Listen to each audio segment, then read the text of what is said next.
आज एनईटीवी की ऑफिस में आए हैं हमसे मिलने के लिए Maharashtra transport minister mister Pratap Sarnaik. वो मुझसे हम थोड़ी बातचीत करेंगे कि इस साल क्या एक्सपेक्ट कर सकती है मुंबई की जनता और महाराष्ट्र की जनता। सर, पहली बात, welcome to NDTV profit sir. Thank you. Sir, Maharashtra budget announcement हो चुका है। नया साल फिस्कल फाइनेंशियल ईयर भी शुरू हो चुका है। तो इस साल मुंबई की जनता और महाराष्ट्र की जनता आपसे क्या एक्सपेक्ट कर सकती है? नहीं, जनता ने तो बहुत कुछ हमसे सोचा है और उम्मीद भी रखी है, क्योंकि भर भर के महायुति के सरकार को लोगों ने चुन के दिया, यानी वोट इतने दिए कि हमारी बहुत एकदम भरभक्कम सरकार हो गई। और हम यही सोचते कि इस महाराष्ट्र की जनता को ज़्यादा से ज़्यादा ट्रांसपोर्ट डिपार्टमेंट के माध्यम से बहुत कुछ देना चाहिए, क्योंकि हमारी जो सड़कें हैं वो सड़कें इतनी जाम हो गई है कि सड़कों पे अभी गाड़ी अगर नहीं आ गई तो सड़कें उनका वजन सहन नहीं कर पाएगी, ऐसी परिस्थिति है। इसलिए हम लोग चारों बाजू से कोस्टल रोड कर रहे हैं, मिसिंग लिंक हम लोग डेवलप कर रहे हैं, मुंबई के सभी रास्ते जो है सीमेंट कंक्रीट के कर रहे हैं, उसके लिए बजट की प्रोविज़न हमने की है। और राज्य शासन के माध्यम से हम लोग पर्यावरण पूरक गाड़ियाँ जो है वो मार्केट में लाने की कोशिश करी है। देखिए, ट्रांसपोर्ट डिपार्टमेंट आज पाँचवा क्रमांक है जो 15,000 करोड़ से ज़्यादा जो निधि है वो राज्य शासन को देती है। इस साल हमने करीबन 17,000 करोड़ रुपए का टारगेट रखा है जो हम राज्य शासन को देंगे, और उसके माध्यम से ये डेवलपमेंट हमारी राज्य की होगी। एक साइड से समृद्धि महामार्ग हो रहा है, दूसरे बाजू से हम शक्तिपीठ महामार्ग लेके आ रहे हैं, तो दूसरे बाजू से नरीमन पॉइंट से लेके वाधवन बंदर तक हम कोस्टल रोड लेके जा रहे हैं। जो अभी लिंक जो है अभी बैंड्रा आ गई है, आगे वर्सोवा जाएगी, वर्सोवा से फिर मीरा भाईंदर से वसई विरार से लेके हम पूरा आसपास का जो इलाका है एक दूसरे के रास्ते को जोड़ने की कोशिश कर रहे हैं। हम ठाणे से अगर आप देखेंगे तो बोरीवली टनल का निर्माण का काम चल रहा है, और आगे जाके अगर देखेंगे तो हम लोग गायमुख जो हमारा ठाणे का एंड है वहाँ से दहीसर चेक नाके तक हम टनल और एलिवेटेड रास्ता बना रहे हैं। तो डेवलपमेंट के बारे में आज के तारीख में पूरे देश में महाराष्ट्र राज्य सर्वप्रथम अगर होगा तो कोई गलत बात नहीं है, क्योंकि लोग बोलते हैं कि महाराष्ट्र बहुत ही डेवलप हो रहा है, और शहरी भाग जो हमारा है उसके लिए हम ज़्यादा से ज़्यादा ये डेवलपमेंट की कोशिश कर रहे हैं। सर, ये ट्रांसपोर्ट की वजह से या फिर डेवलपमेंट जो आप बता रहे हैं कनेक्टिविटी के हिसाब से, ये अपनी मुंबई की जीडीपी या फिर महाराष्ट्र की जीडीपी को कितना बढ़ा सकती है इस साल में या फ्यूचर में?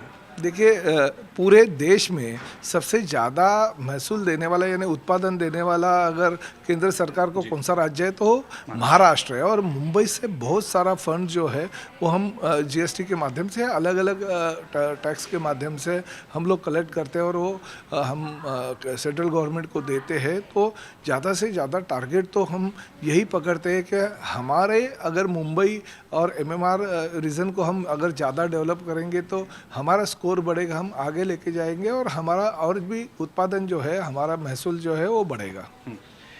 आपने पर्यावरण के बारे में बात की, इन्वायरमेंट फ्रेंडली ट्रांसपोर्ट के बारे में। इसके हिसाब से आपने दो अनाउंसमेंट की है, एक ई बाइक टैक्सी और एक वाटर टैक्सी। इसके बारे में हमें कुछ बता सकेंगे तो? ई बाइक टैक्सी तो अभी हमने लास्ट ही जो कैबिनेट थी उसको सैंक्शन दे दिया।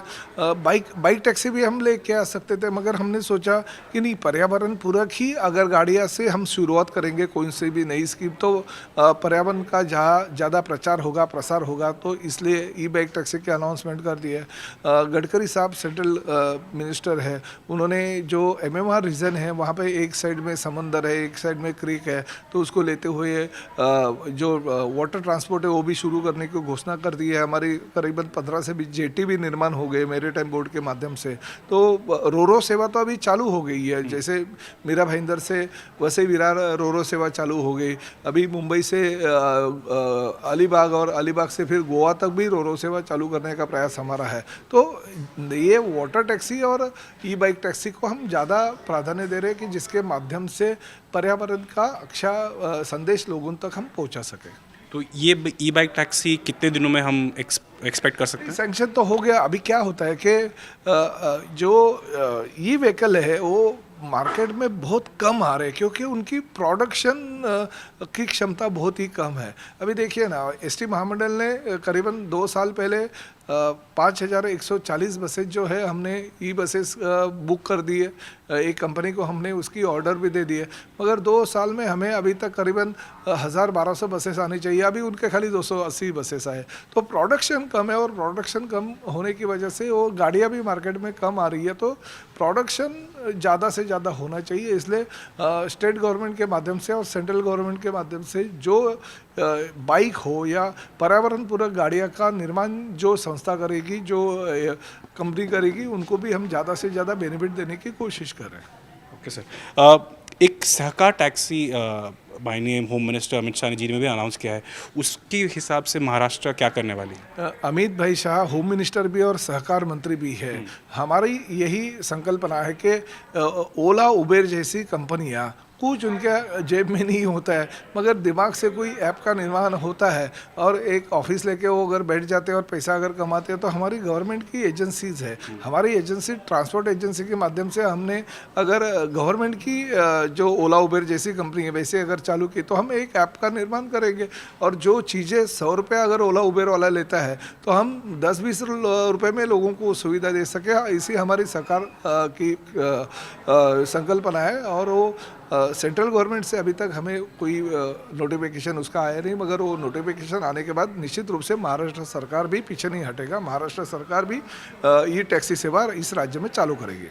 आपने ओला की बात की, कुछ पिछले 2 हफ्ते 3 हफ्तों में ओला इलेक्ट्रिक जो इलेक्ट्रिक स्कूटर बनाती है उस पर कुछ छापे पड़े हैं। सिर्फ ओला इलेक्ट्रिक नहीं बल्कि ओला के बहुत सारे जो उनकी एजेंसियां हैं उनके ऊपर हमने रेड डाली है, क्योंकि बहुत सारे कंप्लेंट्स मार्केट में आते थे और बहुत सारे स्टेट में भी उन्होंने यही किए। ये क्या करते हैं कि 5-10 हज़ार रुपये भर के एक हमारा ट्रांसपोर्ट डिपार्टमेंट से वो चलन ले लेते हैं और एक चलन में वो करीबन 300-350 जगह पे अपने शोरूम खोल के बैठ जाते हैं। ये गलत है ना, एक चलान पे, तो ये गलत है, ऐसा नहीं होना चाहिए। अगर गवर्नमेंट को अगर पॉलिसी गवर्नमेंट की है उसका बेनिफिट लेके आप अगर ऐसा पैसा कमाते रहोगे और गवर्नमेंट को कुछ नहीं देते रहो तो गवर्नमेंट चुप थोड़ी बैठेगी।